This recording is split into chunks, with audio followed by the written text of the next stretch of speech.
Hello three N family. मैं बिल्कुल बढ़िया हूँ। आप लोग का मुझे नहीं पता आप लोग कैसे हो, लेकिन जैसे भी हो वीडियो पूरा देखी थी, क्योंकि यहाँ पे गूली और एल्डर हु ने भी आपस में फाइट की थी और उनके एक्सचेंज की कर चुकी हो। लेकिन एल्डर गूली के पास सेम ही पावर के एल्डर चीव ही थे, और अगर वो दोनों ही मिलकर फाइट करते हैं तो ओल्ड हु की हुलिया टाइट करने के लिए अकेले वो दोनों काफी थे। इसके बाद एल्डर गूली हु की तरफ देखते हुए कहते हैं कि तुमने भले ही फोर्सफुली ब्रेक थ्रू कर लिया हो 8 स्टार पर, लेकिन मुझे उम्मीद है कि अब फ्यूचर में तुम्हारी पावर नहीं बढ़ने वाली है। हाफ मार्शल एम्पर लेवल की पावर को 3 स्टेजेस में डिवाइड किया गया था, मैंने आप लोग को एक बार भी बताया था। हालांकि ठरकी एल्डर ने यहाँ पे ठरकी राइटर ने यहाँ पे उन्हें 4 में डिवाइड कर दिया है, जो कि है starting stage, intermediate stage, late stage and peak stage. तो अभी जो एल्डर हु की पावर है वो उनकी लेट स्टेज पर है, जबकि एल्डर गूर की पावर इंटरमीडिएट स्टेज के आसपास ही है, और इसीलिए वो अपनी पावर के साथ अकेले एल्डर हु को नहीं हरा सकते थे, भले ही दोनों 8 star half martial emperor level पर क्यों ना हो। हालांकि गूली यहाँ पे काफ़ी ज़्यादा सीरियस होते हैं, लेकिन एल्डर हु उसकी बात को ध्यान नहीं देता, और इसके बाद उनकी तरफ देखते हुए कहता है, गूली इस ओल्ड मैन का मानना है कि आपको मेरी इतनी चिंता करने की कोई भी ज़रूरत नहीं है,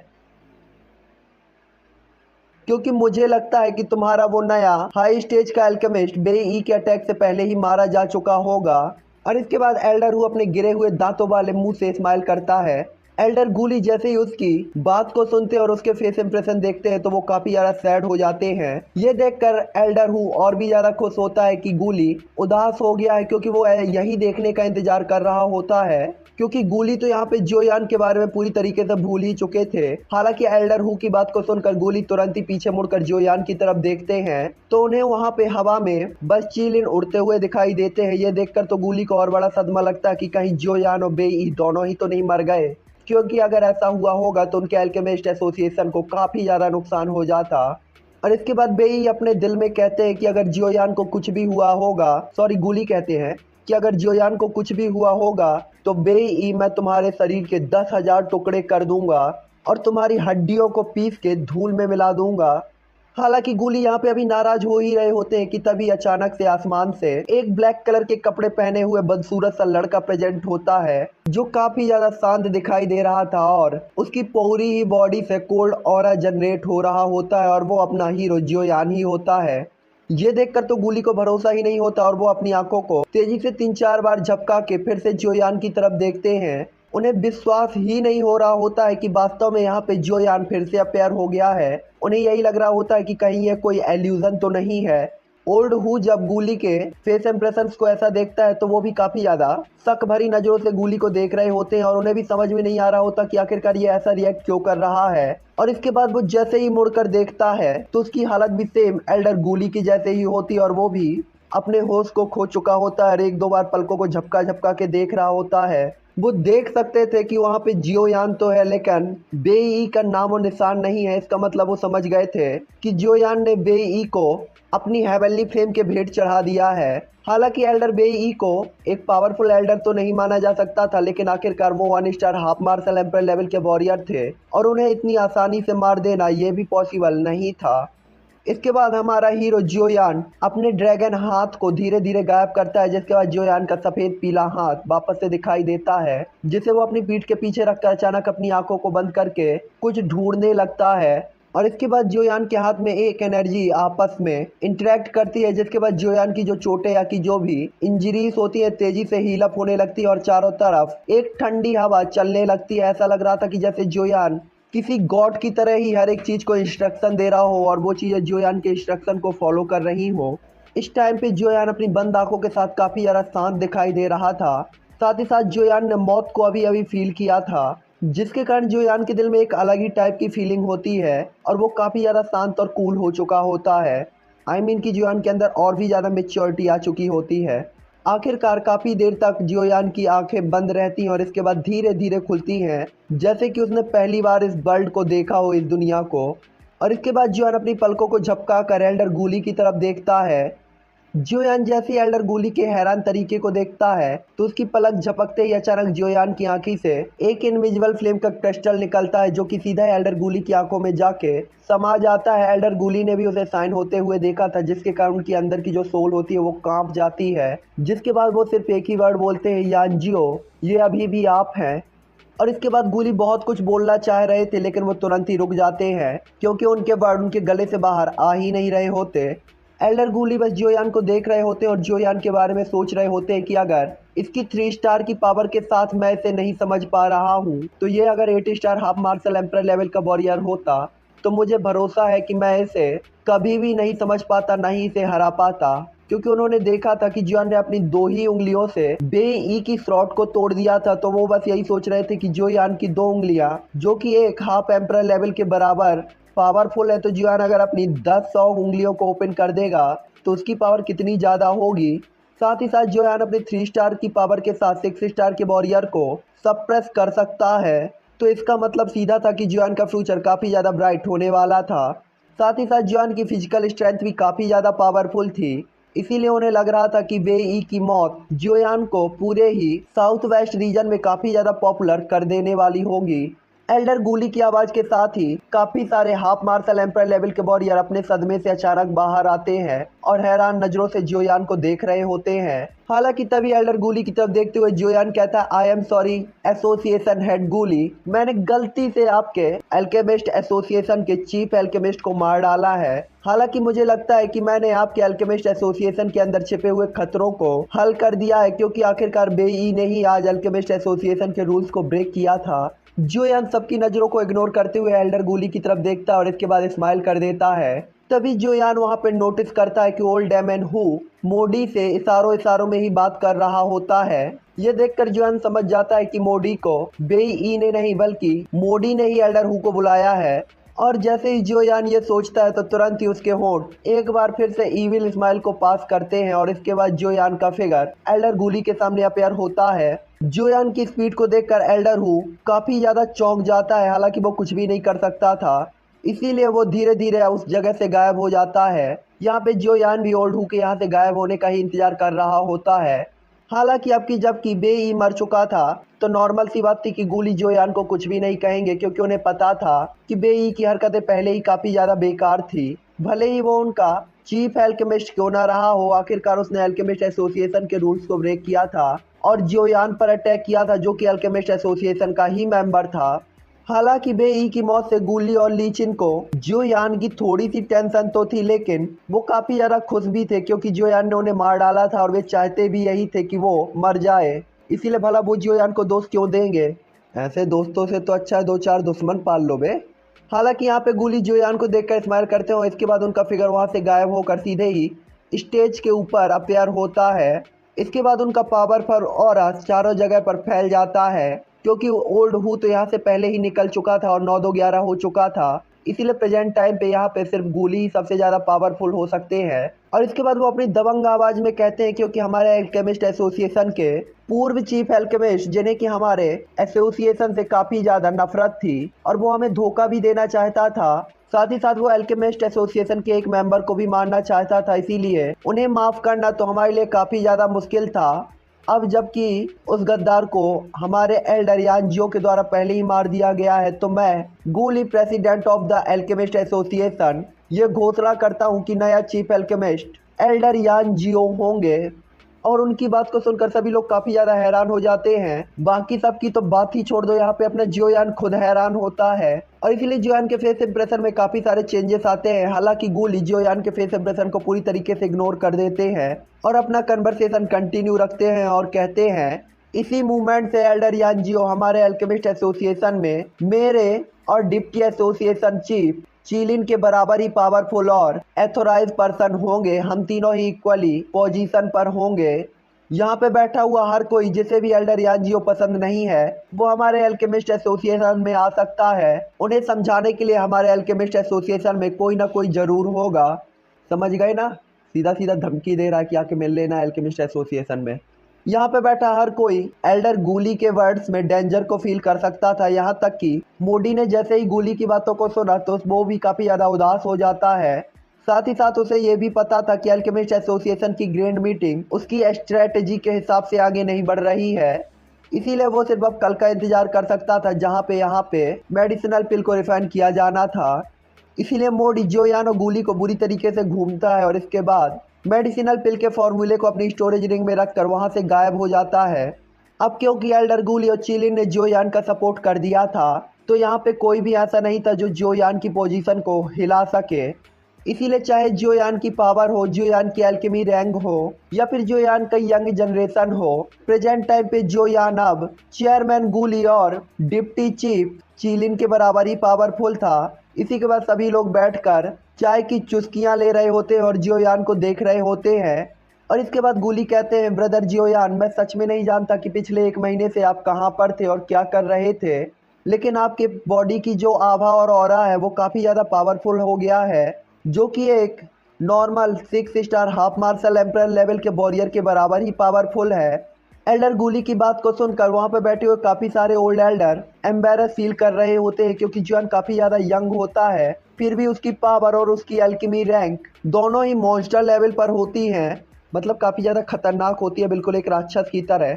और इसीलिए वो जोयान की तरफ देखकर काफ़ी ज़्यादा हेल्पलेस फील कर रहे होते हैं। और इसके बाद वो एल्डर एक दूसरे की तरफ देखते हुए बस यही कह रहे होते हैं कि लगता है भाई रिटायरमेंट का टाइम आ गया है। प्रेजेंट टाइम का वर्ल्ड अब नई जनरेशन का वर्ल्ड है, इसीलिए इनके लिए अब हमें अपनी अपनी पोजीशंस को खाली करना होगा।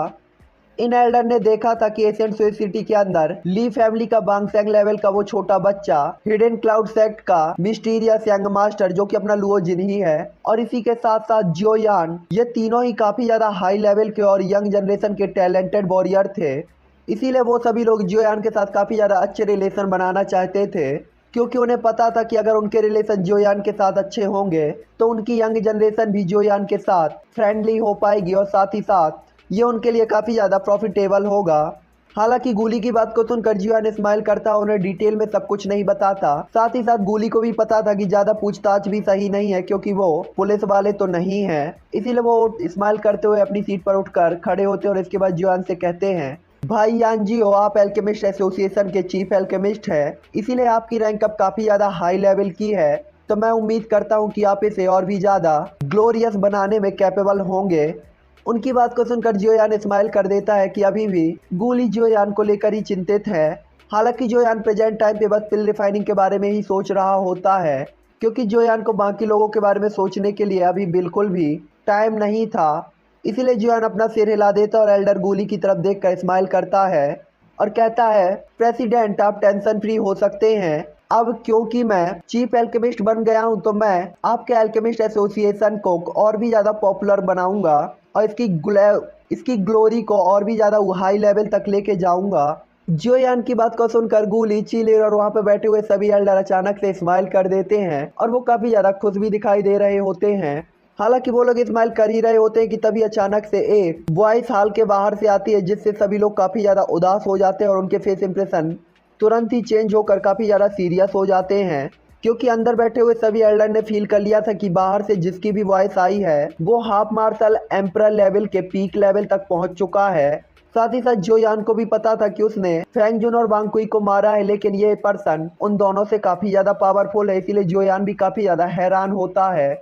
इसीलिए जोयान उसी डायरेक्शन पे देखता है जहाँ से हंसने की आवाज़ आई थी। यहाँ पे जबकि सभी लोग काफ़ी ज़्यादा हैरान होते हैं, तो गूली और चिलिन भी जोयान के सामने आकर उस पर्सन के अपेयर होने का वेट करने लगते हैं। तभी वो वॉइस फिर से आती है, क्या बात है, 10 साल से भी ज़्यादा का टाइम बीत चुका है, लेकिन ओल्ड गूली की पावर अभी भी हाफ मार्शल एम्परर लेवल के 8 स्टार पर इंटरमीडिएट लेवल पर ही है। ये इतना भी बुरा नहीं है। इसीलिए गूली उसके वर्ड को सुनकर काफ़ी ज़्यादा सीरियस हो जाते हैं और इसके बाद उस तरफ देखते हैं तो एक ओल्ड मैन दिखाई देता है, जिसे देखकर वो कहते हैं, ओल्ड मैन झोऊ, आप आखिरकार लौट ही आए। मैंने उम्मीद नहीं की थी कि आपकी पावर कुछ 10 सालों के अंदर ही इस लेवल तक पहुंच जाएगी। आप तो सच में काफ़ी ज़्यादा पावरफुल हो गए हैं। ऐसा लग रहा है कि आप जल्द ही 8 star half martial emperor level पर पहुंच जाएंगे। जोयान ने जैसे ये वर्ड सुने तो वो भी उस पर्सन का वेट करने लगता है जिसे गूली और चिलिन जानते थे। हालांकि जोयान यही सोच रहा होता है कि इस ओल्ड मैन की पावर अभी भी 7 star half martial emperor level पर है। फिर ये लोग ऐसा कैसे कह सकते हैं कि इसका कल्टिवेशन काफ़ी ज़्यादा फास्ट था। तभी आखिरकार वहाँ पे एक ओल्ड मैन अपेयर होता है जिसकी गजनी कटिंग होती है, मतलब ऊपर का माला सफा चट खाली होता है और वो बिल्कुल गंजा होता है। साथ ही साथ उसने काले कलर के कपड़े पहने हुए होते हैं। फिजिकल बॉडी भी काफी ज्यादा पावरफुल दिखाई दे रही थी और साथ ही साथ उसके टकले से लेकर पैर के पंजे तक काफी ज्यादा वाइल्ड एनर्जी और उसके अंदर से प्रोड्यूस हो रहा होता है। जोयान को उस ओल्ड मैन को देखकर ऐसा ही लग रहा होता है कि ये किसी भी मूवमेंट पर हम में से सब पर अटैक कर सकता है। इसीलिए जोयान तुरंत ही अलर्ट हो जाता है और एक कदम पीछे चला जाता है। हालांकि जोयान को तभी फील होता है कि इसकी बॉडी से रिलीज होने वाला ऑरा उसके लिए कोई भी प्रॉब्लम क्रिएट नहीं कर पा रहा, क्योंकि जोयान की जो स्पेशल एनर्जी थी उसने इसके आधे हिस्से को तो पहले ही रिफाइन करके अब्जॉर्ब कर लिया था और साथ ही साथ जोयान की फिजिकल बॉडी के साथ ये ऑरा उसका कुछ भी उखाड़ नहीं पा रहा था। हालांकि गूली और चीलिन यहाँ पे काफ़ी ज़्यादा शौक दिखाई दे रहे होते हैं और बस एक ही दूसरे को देख रहे होते हैं। हो सकता है दूसरों को ना पता हो, लेकिन उन्हें कैसे पता नहीं होगा कि आखिरकार इस टकले गंजे की ये पावर और ये ऑरा जब से ये पैदा हुआ है तब से ही ऐसा है।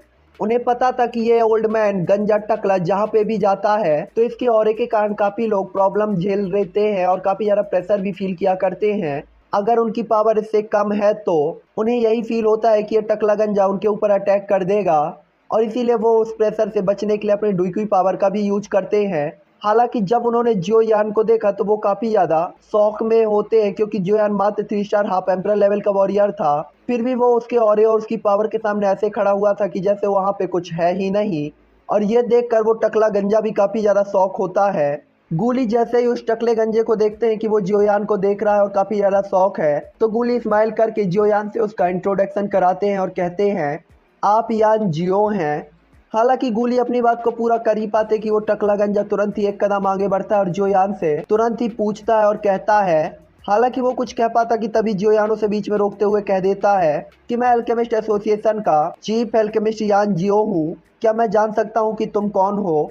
जोयान को एक बहुत बड़ा झटका लगा था जैसे ही उसने जोयान की तरफ देखा था। हालांकि जोयान अपना कम नहीं था, इसीलिए वो तुरंत ही अपने आप को कंट्रोल करके सभी चीज़ों को नेग्लेक्ट करके उनसे क्वेश्चन पूछता है। जोयान के सॉफ्ट वर्ड को सुनकर वो टकला गंजा स्माइल करता है और इसके बाद थोड़ी सा सीरियस होते हुए गूली को पूरी तरीके से इग्नोर कर देता है और इसके बाद टेबल पर जाकर चाय का कप उठाता है और एक चाय का घूंट मारता है। मुझे भी चाय पी रही है यार, ठंड लग रही है, चलो जल्दी से कंप्लीट करते हैं, इसके बाद मैं चाय बना के पीऊँगा। वो तुरंत ही चाय के जिप को लेते हुए जोयान की तरफ स्माइल करते हुए कहता है, आप पूछ रहे हैं कि ओल्ड मैन मैं कौन हूँ। आप अभी जिस स्थान पे या जिस पोजीशन पर है जिस पर मैं 100 साल पहले था, क्या आप समझ गए कि मैं क्या कहना चाहता हूँ। और इसके बाद उसकी आंख से एक लाइट निकलती है जो कि सीधा ही जोयान की तरफ शूट हो जाती है। जोयान इसमें फील कर सकता था कि कितनी ज़्यादा पावर और ऑरा है। साथ ही साथ जोयान ने यह भी फील कर लिया था कि इसे पूरी तरीके से स्पिरिचुअल पावर से बनाया गया था, इसीलिए जोयान इसे रोकने में कैपेबल बिल्कुल भी नहीं था। हालांकि अगर ये कोई और टाइम होता तो भले ही कंडीशन कैसी भी हो जोयान इस टकले गंजे का ढोल जरूर बजा देता, लेकिन प्रेजेंट टाइम पे जोयान अल्केमिस्ट एसोसिएशन में था और साथ ही साथ इसके ऑरे से जोयान को थोड़ा सा डेंजर फील हो रहा था, इसीलिए जोयान यहाँ पर सॉफ्ट होता है। हालांकि इस टाइम पे जोयान के दिल में जिस चीज़ ने हारमोनियम बजा रखा था वो सिर्फ एक ही चीज़ थी कि उसके सामने वाला ये गंजा आदमी पहले ही लेवल 3 के अल्केमिस्ट रैंक पर पहुंच चुका था और ये रैंक 3 कुछ ऐसा था जिसके सामने डाउडी लेवल का वॉरियर भी काफ़ी ज़्यादा सॉफ्टली बिहेव करता था। हाफ मार्शल एम्परर लेवल के वॉरियर की तो बात ही करना दूर की बात थी। हालांकि इसका मतलब ये नहीं था कि रैंक 3 का अल्केमिस्ट काफ़ी ज़्यादा पावरफुल होता है, बल्कि ऐसा इसलिए था कि रैंक 3 का अल्केमिस्ट केवल एक अल्केमिस्ट नहीं होता बल्कि वो एक रियल डाउडी होता है। ये साला राइटर कहना क्या चाहता है। अगर राइटर ये कहना चाहता है कि ये टकला गंजा डाउडी लेवल पर है तो फिर साला 7 star half martial emperor level के पीक लेवल पर काहे को लिखा है। चाइना वालों ने नशे के भी सस्ते प्रोडक्ट यूज करना स्टार्ट कर दिया है। हालांकि अब तक उसका स्पिरिचुअल अटैक जोयान के पास आ चुका था, जो देखकर जोयान काफ़ी ज़्यादा एक्साइट घबरा जाता है, क्योंकि जोयान को पता था कि इस अटैक को रोकना उसके लिए इतना ज़्यादा आसान नहीं होगा, इसलिए जोयान की भी इस टाइम पे फटी पे चल रही होती है। हालांकि जोयान तुरंत ही अपनी जो स्पिरिचुअल पावर होता है उसको हाइपर एक्टिवेट करता है, मतलब पूरी स्पिरिचुअल पावर को बाहर कंडेंस करता है और एक पावरफुल शील्ड को क्रिएट करता है। जब वो टकला गंजा जोयान की ऐसी हरकतों को देखता है तो वो तुरंत ही स्माइल करता है, जिसके बाद उसकी आंखें अचानक से साइन होती हैं और वो लाइट की किरण जो कि जोयान की तरफ बढ़ रही होती है वो अचानक से एक बार फिर साइन होती है और उसकी पावर कई गुना ज़्यादा फिर से बढ़ जाती है और सीधा ही जाकर जोयान की शील्ड से टकराती है, जिसके बाद जोयान का चेहरा पूरा पीला हो जाता है। जिसके बाद जोयान की जो बॉडी होती है वो भी आधा कदम तक पीछे हट जाती है और जोयान की जो स्पिरिचुअल शील्ड होती है वो भी एक आवाज़ के साथ अचानक से ब्रेक हो जाती है। आखिरकार एक रैंक 3 के टियर एल्केमिस्ट की पावर कोई नॉर्मल पावर तो थी नहीं, लेकिन तभी वो टकला गंजा जियोन की तरफ देखता है और स्माइल करते हुए कहता है, नन्हे साथी, इस ओल्ड मैन के इतने पावरफुल हमले को झेलने में कि एक एंग्री बुद्धा लोटस फेंक के मारेगा तो इसकी हालत टाइट हो जानी है। इसके गंजे टकले में कभी बाल नहीं जमेंगे जियोयान के एक एंग्री बुद्धा लोटस के खाने के बाद। हालांकि जियोयान के वे वर्ड बिल्कुल भी पसंद नहीं आए थे, इसीलिए जियोयान भी अपने दिल में वही सोचता है जो मैंने सोचा था कि ये एक ओल्ड मैन है जो कि कई सारे ईयर्स से कल्टीवेट कर रहा होगा, लेकिन फिर भी ये यंग जनरेशन के वॉरियर को धमका रहा है। ये बिल्कुल भी ठीक नहीं है। और इसके बाद वो कहता है कि आप काफ़ी सारे टाइम से रिट्रीट कर रहे हैं जबकि मैं एक यंग जनरेशन का वॉरियर हूँ, साथ ही साथ आप एक रैंक 3 के अल्केमिस्ट भी बन चुके हैं, तो आपको किसी यंग जनरेशन के वॉरियर को ऐसे धमकाना बिल्कुल भी अच्छी बात नहीं है। जियोयान की बात को सुनकर वो ओल्ड मैन स्माइल कर देता है क्योंकि उसने उम्मीद की थी कि जियोयान कुछ ऐसा ही कहेगा। इसके बाद वो ओल्ड गूली की तरफ देखते हुए स्माइल करते हुए कहता है कि गूली, ऐसा लगता है कि तुमने इस ओल्ड मैन के बारे में इस बच्चे को अभी भी नहीं बताया है। तुम्हें इसे बताना चाहिए कि मैं चीफ एल्केमिस्ट की हैसियत से इसे धमका रहा हूँ। जैसे ही ये वर्ड बोले गए तो जियोयान और हॉल में बैठे हुए सभी लोग काफ़ी ज़्यादा शॉक हो जाते हैं और इसके बाद उस टकले गंजे को देखते हैं और इसके बाद उनकी नज़र सीधा एल्डर गूली की तरफ चली जाती है। ये देखकर एल्डर गूली भी हेल्पलेस तरीके से स्माइल कर देते हैं और इसके बाद वो जियोयान की तरफ देखते हुए जोर से हंसते हुए कहते हैं, हाँ ये बात सही है, ये टकला गंजा 100 साल पहले हमारे एल्केमिस्ट एसोसिएशन का चीफ एल्केमिस्ट था और इनका नाम एल्डर झोउ ताई है। और इसके बाद एल्डर गूली कुछ भी बोलना बंद कर देते हैं और अपने एल्डर्स की तरफ देखने लगते हैं जो कि वहाँ पे बैठे हुए थे। हालांकि उन्हें पता था कि जियोयान यंग जनरेशन का मेंबर है, इसीलिए वो इन्हें नहीं जानेगा, लेकिन ओल्ड लोगों को तो इस नाम से परिचित होना ही चाहिए। हालांकि वहाँ पे बैठे हुए लोग झोउ ताई से तो नहीं मिले थे, लेकिन उन्होंने इस नाम को सुना जरूर था जो कि र्यूमर्स में काफ़ी ज़्यादा पॉपुलर था। हालांकि उन्हें पता था कि 100 साल पहले झोउ ताई महज एक नॉर्मल ही एल्केमिस्ट था जिनकी पावर डूसेंग लेवल पर थी, और ऐसा इसलिए था क्योंकि वो नुकसान पहुंचाया था। जिसके बाद ये टकला गंजा रातों रात ही एक अलग ही ह्यूमन बन जाता है और अपने मॉन्स्टर लेवल के रिट्रीट में चला जाता है। जिसके बाद ये कुछ ही वर्षों के अंदर यानी कि कुछ ही ईयर्स के अंदर अपनी पावर को काफ़ी ज़्यादा हैवीली इंक्रीज करते हैं जो कि 6 star half martial emperor level तक पहुंच जाती है। उस टाइम पे गूली और चिलिन भी 6 star half martial emperor level पर ब्रेक थ्रू करके पहुंचे थे। हालांकि इस टकले गंजे की पावर के साथ ही साथ इसकी एल्केमी रैंक भी बढ़ने लगी थी और इसके साथ ही वो 1 स्टार के हाई रैंक के एल्केमिस्ट में प्रमोट हो चुका था, और साथ ही साथ कुछ और ईयर्स तक ट्रेनिंग करने के बाद वो रैंक 2 का एल्केमिस्ट भी बन चुका था। और ये स्पीड काफ़ी ज़्यादा बीस्ट लेवल की स्पीड थी। इसके बाद इसने अपने दुश्मनों को चुन चुन कर मारा था और इसके बाद 100 साल पहले इस टकले गंजे ने एल्केमिस्ट एसोसिएशन के चीफ एल्केमिस्ट के रूप में अपना इस्तीफा दे दिया था और एल्केमिस्ट एसोसिएशन को छोड़कर चला गया था। इसकी बीस्ट लेवल की रिट्रीट पावर को देखकर सभी लोग काफ़ी ज़्यादा चौंक गए थे क्योंकि साउदर्न वेस्ट रीजन के अंदर ये पहला ऐसा मेंबर था जिसने इतनी पावरफुल तरीके से अपनी पावर को इंक्रीज़ किया था। हालांकि इनके गायब होने के बाद इनकी कोई भी खबर नहीं मिली थी, लेकिन ये माना जा सकता था कि 100 साल जब ये गायब रहे तो इन्होंने पूरे ही जगहों को एक्सप्लोर किया था और इस पूरे ही कॉन्टिनेंट को घूमा था। हालांकि इस टकले गंजे ने जियोयान के ईगो को हर्ट किया था, इसीलिए जियोयान उसकी तरफ देखते हुए कहता है कि अगर ऐसी ही बात है तो हम अपनी पावर का कंपैरिजन क्यों नहीं करते हैं। हालांकि जियोयान ने इस बार इस आदमी से पंगा तो ले लिया था, लेकिन इसके पास जियोयान के पास इसका रीजन भी था।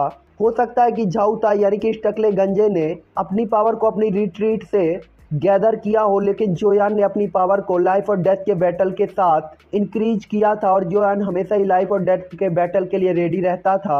इसीलिए जियोयान के पास यहाँ पे अपनी पावर को शो करने का और अपने आप को प्रूव करने का बस यही एक रास्ता था। जियोयान की बात को सुनकर टकला गंजा भी काफ़ी ज़्यादा हैरान हो जाता है और सभी को इग्नोर करते हुए जियोयान की तरफ देखते हुए कहता है, ओह, क्या आप अपनी उस डू टेक्निक की पावर पे ट्रस्ट करके मेरे साथ फाइट करने की सोच रहे हैं जो आपको हाई लेवल के वॉरियर से फाइट करने के लिए कैपेबल बनाती है।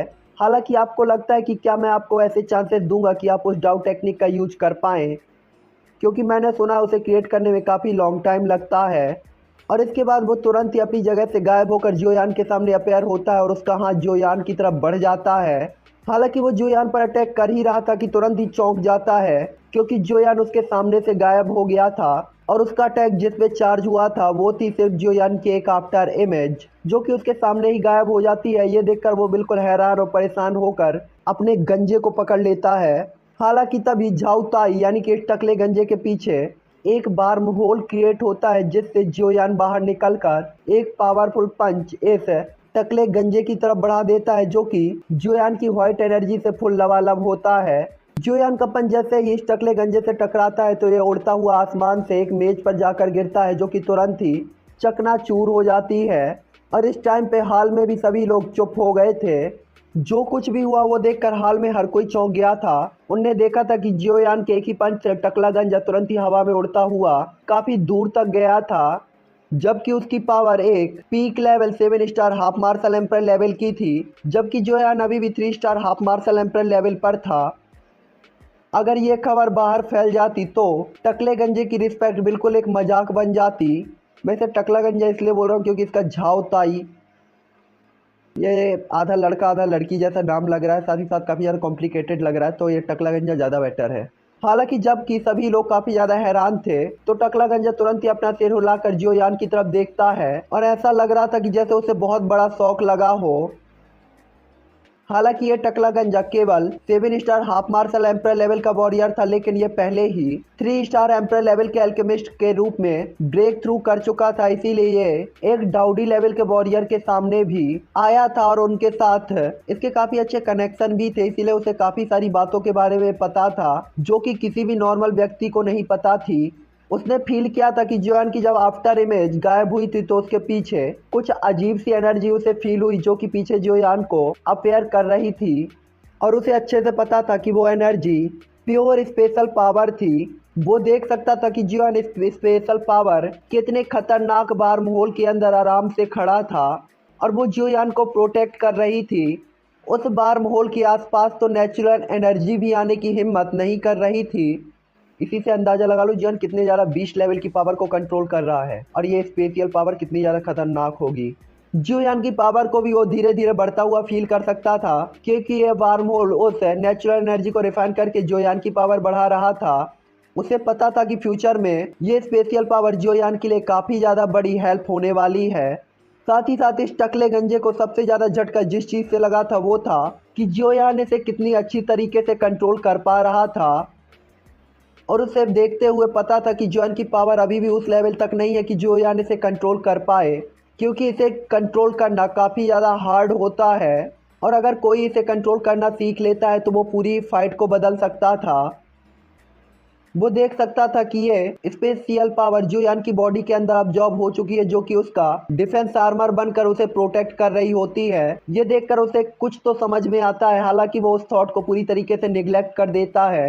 ये टकला गंजा जियोयान को काफी ज्यादा गौर से देख रहा होता है। ऐसा लग रहा था कि यह जियोयान को स्कैन करके जियोयान के अंदर की सारी पावर के बारे में जानना चाहता हो और इसीलिए वो अपनी पूरी पावर की एनर्जी को यूज कर रहा था, लेकिन फिर भी वो जियोयान के बारे में कुछ भी नहीं जान पा रहा था। इसीलिए वो खड़ा होकर जियोयान की तरफ देखते हुए कहता है, छोटे साथी, तुम्हारे पास कुछ स्ट्रेंथ तो है, इसीलिए तुम मुश्किल से पास होते हो। हालांकि तुम्हें याद रखना चाहिए कि अगर तुम अल्केमिस्ट एसोसिएशन की इस ग्रैंड मीटिंग के अंदर हार जाते हो तो मैं तुम्हें नहीं छोड़ूंगा, क्योंकि मैं अपने अल्केमिस्ट एसोसिएशन के अंदर एवरेज लोगों को एक्सेप्ट नहीं कर सकता। जियोयान उसे काफ़ी ज़्यादा मिस्टीरियस लगा था और साथ ही साथ उसे लगा था कि जियोयान के अंदर कुछ स्ट्रेंथ है, इसीलिए जियोयान से उसने इस तरीके से बात की थी।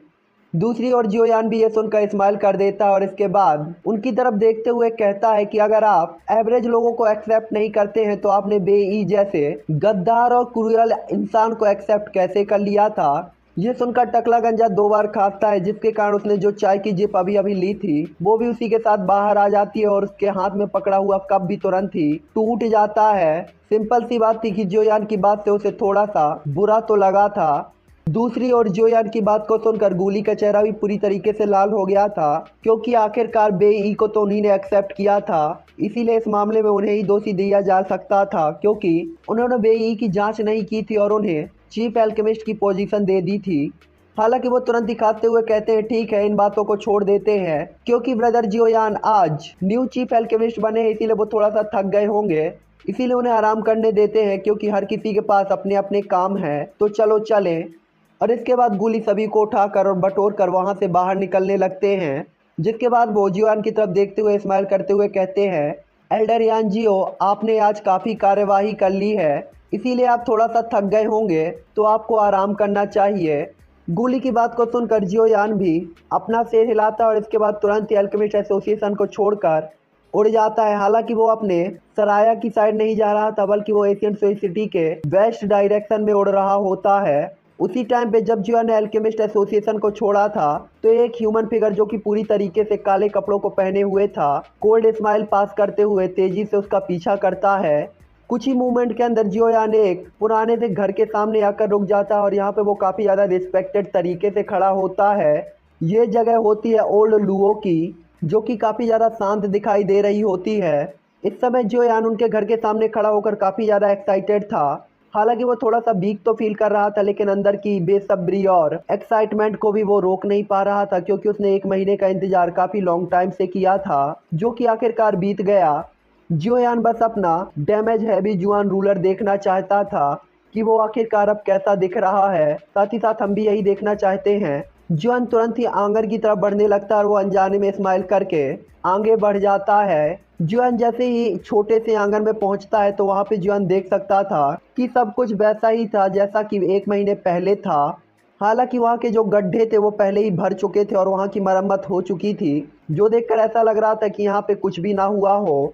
ओल्ड लुओ की पावर ने गुयू को भी काफ़ी ज़्यादा सीरियस फील कराया था, इसीलिए ये छोटी सी बात बिल्कुल नहीं थी कि आखिरकार ओल्ड लुओ कितने ज़्यादा पावरफुल थे। जियोयान को पता था कि ओल्ड लुओ पहले ही काफ़ी ज़्यादा पावरफुल हो गए हैं और वो वेपन रिफाइन सिर्फ इसलिए करते हैं क्योंकि उन्हें ये चीज़ काफ़ी ज़्यादा पसंद है। यहाँ पे जियोयान हमें छोटे से आंगन में काफ़ी ज़्यादा रिस्पेक्टेड वे में खड़ा हुआ दिखाई देता है और वो आगे की तरफ झुक कर बोलता है, ओल्ड लुओ, मैं जूनियर यान जियो हूँ जो कि अपने हैवी जुआन रूलर को वापस लेने आया हूँ। हालांकि ओल्ड लुओ की आवाज़ जियोयान को नहीं सुनाई देती है, जो देखकर जियोयान थोड़ा सा परेशान हो जाता है। तभी अचानक जियोयान को एक प्यारी सी आवाज़ आती है जिसे सुनकर जियोयान को एल्डर जुआन की एनर एकेडमी के फर्स्ट एल्डर की याद आ जाती है। एल्डर लुओ जियोयान से कहते हैं, ये ठीक है कि तुम आ गए हो, तुम्हें ये सब करने की कोई ज़रूरत नहीं है, तुम अंदर आ सकते हो। जियोयान ये सुनकर अचानक से एक्साइटेड हो जाता है, क्योंकि जियोयान को पता था कि एशियन सिटी के अंदर ओल्ड लुओ के बारे में भला कौन नहीं जानता होगा और बिना उनके परमिशन के यहाँ पे 8 star half martial emperor level का वॉरियर भी उनके घर के अंदर आने की हिम्मत नहीं करेगा। जियोयान की तो बात कहने की ही दूर थी। हालांकि जियोयान भी इसी चीज़ को लेकर टेंशन में था। जैसे ही उसने ओल्ड लुओ की बात सुनी तो वो थोड़ा सा रिलैक्स फील करता है और इसके बाद अंदर की तरफ बढ़ जाता है और अंदर के आंगन में कदम रखता है। जियोयान जैसे ही अंदर कदम रखता है तो जियोयान फील कर सकता था कि यहाँ पे कोई मिस्टीरियस पावरफुल ऑरा है जो कि उसे पूरी तरीके से स्कैन कर रहा है और उसके बारे में हर एक बात को पता लगा रहा है। ये देखकर तो जियोयान का दिल गले में आ जाता है, क्योंकि जियोयान को पता था कि यहाँ पे तो उसकी पूरी पोल पट्टी खुलने वाली है, मतलब यह ऑरा उसे पूरी तरीके से स्कैन कर लेगा। हालांकि यह तो जियोयान की किस्मत की बात थी कि ओल्ड गू जियोयान की बॉडी के अंदर थे, इसीलिए ओल्ड लुओ कितने भी ज़्यादा पावरफुल क्यों ना हो, वे गुयू के बैरियर को तोड़ने में कैपेबल नहीं थे। इसीलिए जियोयान यहाँ पर थोड़ा सा रिलैक्स फील कर रहा होता है। इसके बाद हमें ओल्ड लुओ दिखाए जाते हैं जो कि एक लकड़ी के घर के बाहर बैठे हुए थे और उनकी आंखें धीरे से खुलती हैं। हालांकि वो इस चीज़ से काफ़ी ज़्यादा शौक थे कि वो जियोयान के अंदर कुछ भी खोज क्यों नहीं पाए, इसीलिए उन्हें जियोयान काफ़ी ज़्यादा मिस्टीरियस लगता है और उन्हें लग रहा होता है कि जियोयान के अंदर काफ़ी सारे मिस्टीरियस सीक्रेट हो सकते हैं। उन्होंने स्कैन करने पे पाया था कि जियोयान की जो हड्डियां हैं बॉडी के अंदर की वो वैगनी गोल्डन कलर की हैं, साथ ही साथ उसमें एक अजीब कलर का ब्लड भी फ्लो हो रहा है। साथ ही साथ वो काफ़ी ज़्यादा पावरफुल भी लग रही थी, जो कि एक नॉर्मल ह्यूमन से काफ़ी ज़्यादा अलग थी। साथ ही साथ ओल्ड लुओ ने जियोयान को स्कैन करने पर पाया था कि जियोयान की बॉडी के अंदर उसकी बोन में एक अजीब तरीके की रेखाएं बनी हुई थी, जो कि पूरी तरीके से कंप्लीट करने पे देखा जाए तो जो इमेज क्रिएट हो रही थी वो देखकर वो काफ़ी ज़्यादा चौंक जाते हैं, क्योंकि एक इमेज होती है एक बैगनी गोल्डन डिवाइन ड्रैगन की, ऑब्वियसली एशियंट वाइट ड्रैगन की। ओल्ड लुओ ने देखा था कि जब उन्होंने उस ड्रैगन को देखा था तो वो ड्रैगन तुरंत ही उनकी तरफ देखकर रोर कर रहा था। हालांकि उस ड्रैगन का रोर बाहर किसी को भी नहीं सुनाई दिया था, लेकिन ओल्ड लुओ इसे साफ साफ सुन सकते थे क्योंकि वो जियोयान को स्कैन कर रहे होते हैं। हालांकि उसी के बाद वो जियोयान के अंदर कुछ भी नहीं देख पाए थे। हालांकि जैसे ही जियोयान की बॉडी के अंदर के ड्रैगन ने रोर किया था तो हजारों किलोमीटर दूर एक मिस्टीरियस बड़े से हॉल के अंदर गोल्डन कलर के कपड़े पहने हुए एक ओल्ड मैन अपनी आंखों को खोलता है और जियोयान की लोकेशन की तरफ देखता है। उसकी आंखों के ओपन होते ही अचानक से चारों तरफ एनर्जी का फ्लक्चुएशन होने लगता है। और इसके बाद वो कहता है कि वो स्थान यहाँ लगता है कि वहाँ पर कोई है जो कि हमसे रिलेटेड है। मुझे नहीं पता कि वो कौन है, लेकिन मैं उसे फील कर सकता हूँ, इसीलिए मेरे ट्राइब के मेंबर्स को उसे खोजने के लिए भेजा जाए। और इसके बाद वो ओल्ड मैन तुरंत ही उस हॉल से गायब हो जाता है। और इसी के बाद दो मिस्टीरियस ओल्ड मैन जो कि 10,000 किलोमीटर से भी ज़्यादा दूर पर थे, जियोयान की डायरेक्शन पर देखते हैं। और उस ड्रैगन रोर को सुनकर इनके फेस इंप्रेशन काफ़ी ज़्यादा बदसूरत थे, इसीलिए वो लोग तुरंत ही उस लोकेशन से गायब हो जाते हैं। हालांकि जियोयान के ड्रैगन रोर ने एक और पर्सन का ध्यान अपनी तरफ अट्रैक्ट किया था, और ये एक यंग लेडी होती है जिसकी बॉडी के चारों तरफ ही ड्रैगन स्केल बने हुए होते हैं, जो कि थोड़ा सा वीक लग रहे थे, लेकिन ये इसे काफ़ी ज़्यादा क्यूट और सुंदर बना रहे होते हैं। उसके ड्रैगन स्केल को देखते हुए ऐसा लग रहा था कि 9 स्टार के डूसेंग लेवल के वॉरियर अगर अपनी पूरी पावर से भी उस पर अटैक करेंगे तो भी उसके ड्रैगन स्केल को कुछ भी नहीं होने वाला था। उसके कपड़े काफ़ी ज़्यादा टाइट फिटिंग में थे, जिसके कारण वो काफ़ी ज़्यादा आइकॉनिक और खूबसूरत लग रही थी। साथ ही साथ उसके बाल भी बैगनी कलर के थे। कमर बिल्कुल क्यून मेडूसा के जैसी थी, जिसके कारण वो लड़की काफ़ी ज़्यादा क्यूट और ब्यूटीफुल लग रही होती है। वो जैसे ही जियोयान के ड्रैगन रोर को सुनती है तो तुरंत ही अपने रिट्रीट से अचानक से कांप जाती है, और इसके बाद वो अपनी क्यूट सी आंखों से उसी लोकेशन की तरफ देखती है, और साथ ही साथ वो काफ़ी ज़्यादा चिंता में भी दिखाई दे रही होती है। ऐसा लग रहा था कि ये जैसे उस इंसान को जानती हो, मतलब जियोयान को जानती हो। हालांकि उसे पता था कि वो अगर उस ह्यूमन की हेल्प करना चाहती है तो उसे सिर्फ अपने रिट्रीट पर ही ध्यान देना होगा ताकि वो पावरफुल हो सके, तभी वो जाकर जियोयान की हेल्प कर सकती थी। नहीं तो उसका चिंता करना पूरी तरीके से बेकार था। ये सोचकर वो लेडी तुरंत ही झिझकना बंद कर देती और इसके बाद अपनी आंखों को बंद करके फिर से रिट्रीट में चली जाती है, और कमिटमेंट करती है कि वो और भी ज़्यादा हार्ड ट्रेनिंग करेगी। तो चलो भाई, इसी के साथ ये एपिसोड हम यहीं पर एंड करते हैं। कम से कम इस टर्की राइटर ने कम से कम एक लड़की को तो इंट्रोड्यूस करा दिया, क्योंकि मैं जब से ये नोवेल पढ़ रहा हूँ तो सारे लड़के ही लड़के मुझे मिले हुए थे, तो मुझे लग रहा था कि ये इस राइटर की कोई नफ़रत है लड़कियों से। हालांकि मुझे पता करना है चाइना में कौन सा सस्ता नशा बिकता है जो कि ये राइटर कर रहा है, लेकिन मेरे ठरकी 3N फैमिली के मेंबर्स भी काफ़ी ज़्यादा खुश होंगे कि कम से कम लड़की इंट्रोड्यूस तो हुई। हालांकि मुझे नहीं पता कि ये दोबारा कब इंट्रोड्यूस कराई जाएगी, लेकिन कम से कम आई होप कि एक होप तो है। तो मैं मिलता हूँ आपसे नेक्स्ट एपिसोड पे, और अब गुड नाइट, क्योंकि ये मैंने महा एपिसोड क्रिएट कर दिया है जो कि पहले ही काफ़ी बड़ा है, तो आप लोगों को लगता है कितना काफ़ी होना चाहिए। तो रिलैक्स करो, मैं मिलता हूँ मॉर्निंग में।